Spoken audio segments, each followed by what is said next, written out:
کیا مریم نواز کو نئی حکومت میں وزیر خارجہ کا منصب دیا جا رہا ہے؟ شہباز شریف کی اعلانیہ اسٹیبلشمنٹ سے اپنی وابستگی کا اظہار۔ مضبوط اپوزیشن بہتر آپشن، کمزور اتحادی نامنظور۔ پہلے فریق کے کارڈز دیکھنے ہوں گے، پھر اپنے کارڈز اوپن کرنے چاہیے۔ نواز شریف کی جگہ شہباز شریف اور پنجاب کی وزارت اعلیٰ خفیہ کیوں؟ ہمیں پہلے اپنے فریق کے کارڈز دیکھنے ہوں گے، اس کے بعد اپنے کارڈز اوپن کرنے چاہیے۔ اس مفہوم کے جملے پاکستان پیپلز پارٹی کی سینٹرل ایگزیکٹو کمیٹی کے اجلاس میں اس وقت سننے میں آئے جب وزیر اعظم اور دوسرے اہم مناصب کے ناموں پر ہونے والی گفتگو موضوع بحث تھی۔ کیا پاکستان مسلم لیگ نون کی چیف آرگنائزر مریم نواز کو نئی حکومت میں وزیر خارجہ کا منصب دیا جا رہا ہے؟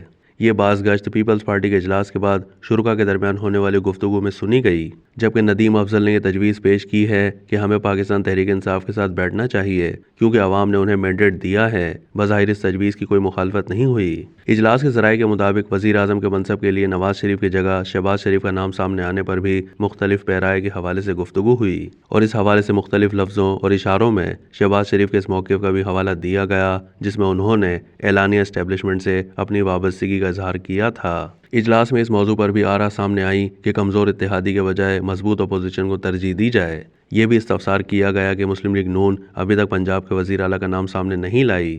بعض استفسارات پر پارٹی کے چیئرمین بلاول بھٹو زرداری نے مسلم لیگ نون کی جانب سے کی جانے والی پیشکشوں اور رابطوں کی تفصیلات سے اپنے رفقا کو آگاہ کیا اور انہیں اعتماد میں لیا۔ اجلاس کے بارے میں پاکستان پیپلز پارٹی کی رہنما شہری رحمان نے سینٹرل ایگزیکٹو کمیٹی کے اجلاس کے حوالے سے کئی گھنٹوں سے منتظر میڈیا کے نمائندوں کو مختصر بریفنگ میں کہا کہ تمام سیاسی جماعتوں اور حلقوں سے رابطے کیے جائیں گے جس کے لیے کمیٹی بنائی جائے گی۔